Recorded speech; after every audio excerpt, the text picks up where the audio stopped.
Hi hello नमस्कार. मी शर्वरी तुमच्या सगळ्यांचं सुबक पुणे लाईफमध्ये खूप मनापासून स्वागत करते. स्वतःवर विश्वास ठेवा, देवावर विश्वास ठेवा आणि प्रत्येक दिवसाची सुंदर सुरुवात करा. दुपारचे 4 वाजलेले आहेत आणि डीप क्लिनिंग बरंचसं मी आता आटोपलेलं आहे. आमच्या इथे एक केअरटेकर आहेत, त्यांच्या मदतीने मी डीप क्लिनिंग केलं आहे. काही गोष्टी पेंडिंग आहेत, पण जे मेजरली करायचं होतं ते माझं करून झालं आहे आणि त्याच्यानंतर मग मी एक छान परत वॉश घेतलेला आहे, कारण तो गरजेचा असतो. ती जेव्हा परत एकदा एनर्जी मिळते, फ्रेशनेस येतो, तेव्हा आपण नव्याने पुन्हा छान काम करू शकतो. आणि माझ्यासाठी तर हे म्हणजे, जर तुम्ही आधीपासून माझे व्लॉग्स बघत असाल तर एवढे शिफ्टिंग झाले, एवढे वेळेला मी पॅकिंग केलेलं आहे, अनपॅकिंग केलेलं आहे आणि एवढ्या वेळेला घर लावलेलं आहे. आणि आता फायनली हे माझं स्वतःचं घर. आधी एक माझं 1 BHK होतं, जिथे आम्ही 5 वर्ष राहिलो. उरलेली सगळी वर्ष आम्ही रेंटने राहिलेलो होतो. आणि आता हे पुन्हा एकदा आमचं स्वतःचं घरकुल असं साकारलेलं आहे स्वामींच्या कृपेने. जरा सगळं आवरून 5 मिनटं म्हणलं बाल्कनीत बसूयात, थोडंसं बरं वाटतं. आणि मग पाणी वगैरे पिऊन, चहा वगैरे घेऊन पुन्हा एकदा कामाला सुरुवात करूया. कालचा ब्लॉग उंबरठा पूजनाचा अजूनही तुम्ही बघितला नसेल तर जाऊन नक्की चेकआउट करा.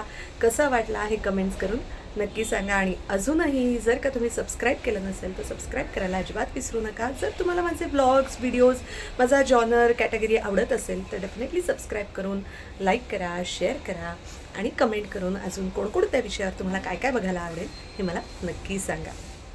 हा चहा करण्याआधी मी छानपैकी जरा उपमा खाल्ला. सकाळचा उपमा होता, भूकही लागली होती. म्हणलं वेगळं आता परत नव्याने एकटीसाठी काही करण्यापेक्षा हा उपमाचं पण संपवून घेऊया आणि मग छानपैकी आलं आणि गवती चहाचा चहा करूयात. तेवढ्यात मला सुधन्वाचा पण फोन आला की तो म्हणला की चल आपण बाहेर जाऊ. कारण आता नवीन घर जेव्हा आपण करतो, साकारतो, उभं करतो, तेव्हा आपल्याला त्याच्यात सजवण्यासाठी पण खूप साऱ्या गोष्टी घ्यायच्या असतात किंवा गरजेच्याही ज्या आवश्यक असतात अशाही गोष्टी घ्यायच्या असतात. मग आम्ही म्हणलं की चला आपण आता फर्निचर मॉलला जाऊयात. पुण्यामध्ये येरवडा भागामध्ये फर्निचर मॉल आहे आणि तर तिथे जायचं आम्ही ठरवलं.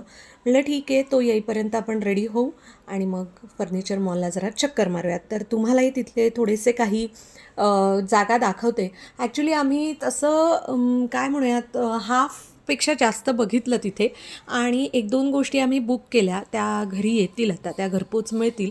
पण तसं तर ना तुम्हाला अजून भरपूर वेळ देऊन तिकडे जायला पाहिजे. म्हणजे जर तुम्हाला खरंच जायचं असेल आणि तुम्हाला कार्पेंट्री वर्क करून जर का घर सजवायचं नसेल, म्हणजे स्टोरेज वगैरे कबर्ड्स करायचे नसतील, वॉर्डरॉब्स करायचे नसतील, तर मग तिथे तुम्हाला खूप सारे काही काही ऑप्शन छान मिळतात. तर नक्कीच तुम्ही जाऊन तिकडे जरा बघू शकता.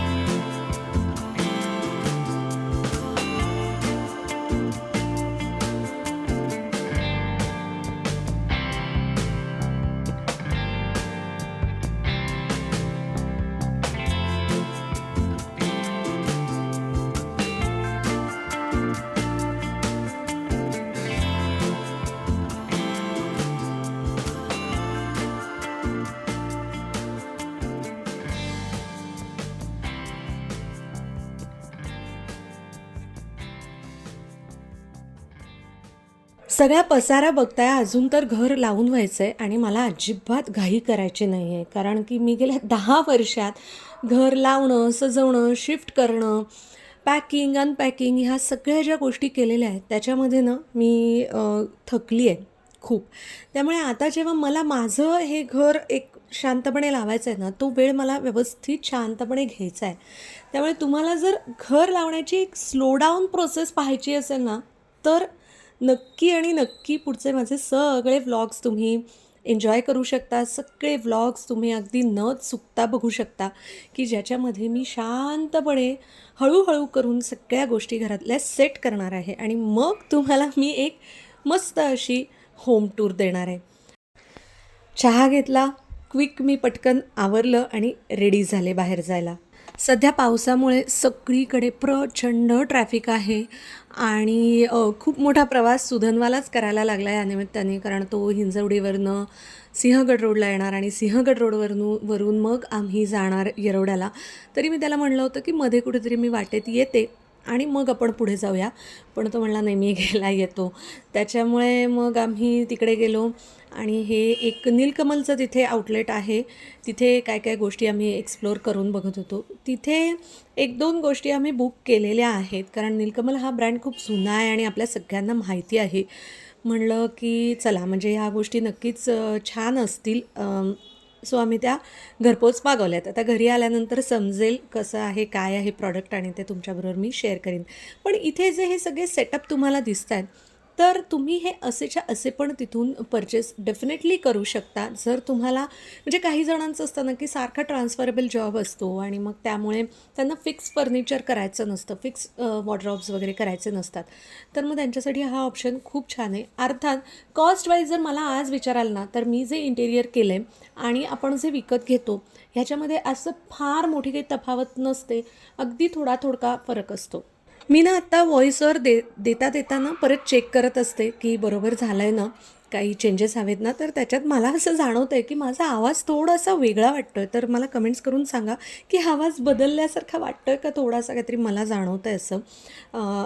वातावरणाचाही परिणाम असू शकतो. डेलिकेट गोष्टीला कोणी साफसफाईला तिकडे ती बाईला पाठवणं कठीण होईल, बाकी कोणी करणार नाही आणि मग मलाच करावं लागेल. व्हिडिओ करते, ब्लॉग करते ना. हा हे बघ ना, हे इथलं हे किती गोड आहे ना, आणि हे पण गोड आहे ना. ठिकाणी घड्याळ छान हे सगळे हो ना, हे सगळी घड्याळ सुंदर आहे.